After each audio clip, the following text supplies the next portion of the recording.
بسم اللہ الرحمن الرحیم۔ شروع کرتا ہوں اس بابرکت نام سے جو دلوں کے بید خوب جانتا ہے۔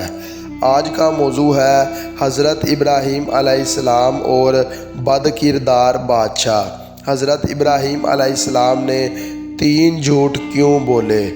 مصر کے بد کردار بادشاہ کا معمول تھا کہ جب کسی مسافر کے ساتھ خوبصورت عورت دیکھتا تو اس کے شوہر کو قتل کر کے عورت کو اپنے حرم میں داخل کر لیتا۔ بیوی کے سوا اگر کوئی شخص یا کوئی رشتہ دار عورت کے ساتھ ہوتا تو عورت کو چھوڑ دیتا۔ حضرت ابراہیم علیہ السلام کو اس ساری صورتحال کا علم ہو چکا تھا، چنانچہ حضرت ابراہیم علیہ السلام حضرت سارہ رضی اللہ تعالیٰ عنہا سے فرمایا کہ جب بادشاہ تجھ سے پوچھے کہ تم کون ہو تو کہہ دینا کہ میں ابراہیم کی دینی بہن ہوں۔ اس تدبیر کے مطابق جب حضرت سارہ رضی اللہ تعالیٰ عنہا سے کہا تو اس نے چھوڑ دیا تو انہیں وہاں سے نکال دیا۔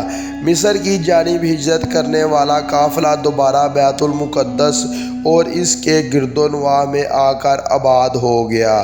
آپ کے ساتھ چوپائے اور کثیر تعداد میں مال بھی تھا۔ حضرت ابو ہریرہ رضی اللہ تعالیٰ عنہ فرماتے ہیں کہ حضور اکرم صلی اللہ علیہ وآلہ وسلم نے کہ ارشاد فرمایا کہ حضرت ابراہیم علیہ السلام نے 3 موقع کے سوا کبھی جھوٹ نہ بولا۔ 2 جھوٹ تو اللہ تعالیٰ کی ذات سے متعلق تھے اور ایک خود ان کی ذات کے بارے میں ہے۔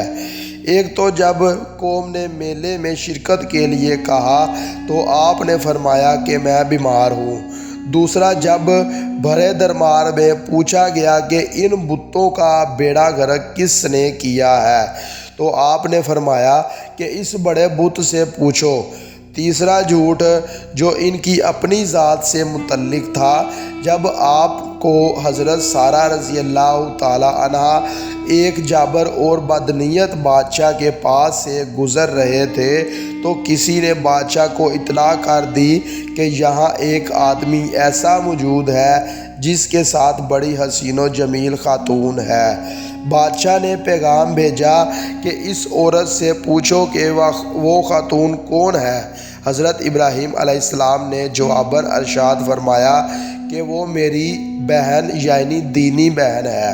پھر آپ حضرت سارہ رضی اللہ تعالیٰ عنہا کے پاس تشریف لائے اور فرمایا کہ اے سارہ، اس وقت روئے زمین پر تیرے اور میرے سوا کوئی اور اہل ایمان نہیں ہے۔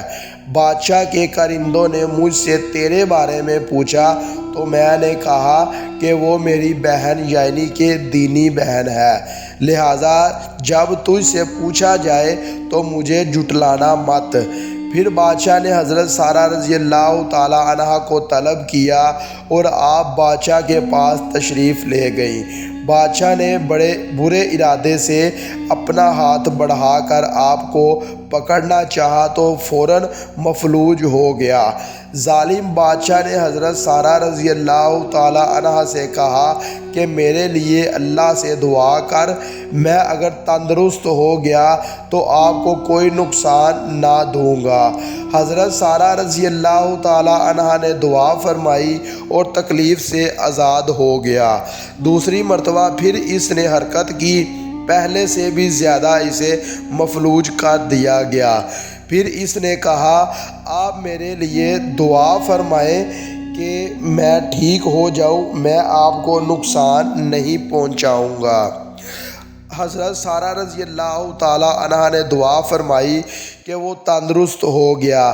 پھر اس نے اپنے کسی خادم کو بلایا اور کہا کہ تم کسی انسان کو نہیں بلکہ معاذ اللہ کوئی شیطان کو میرے پاس لائے ہو۔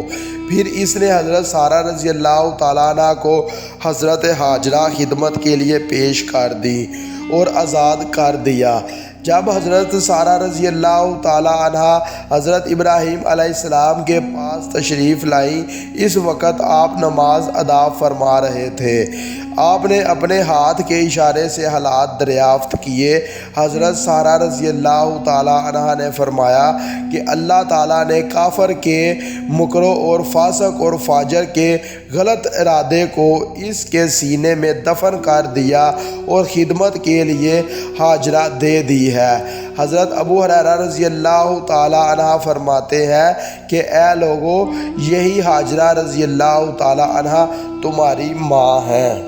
یہ تھی ہماری آج کی ویڈیو۔ اچھی لگے لائک اور کمنٹ کریں، ہمارے چینل کو سبسکرائب کریں اور ساتھ بیل آئیکن کو پریس کریں تاکہ ہماری ہر آنے والی ویڈیو کا نوٹیفیکیشن آپ تک پہنچ سکے۔ جزاک اللہ۔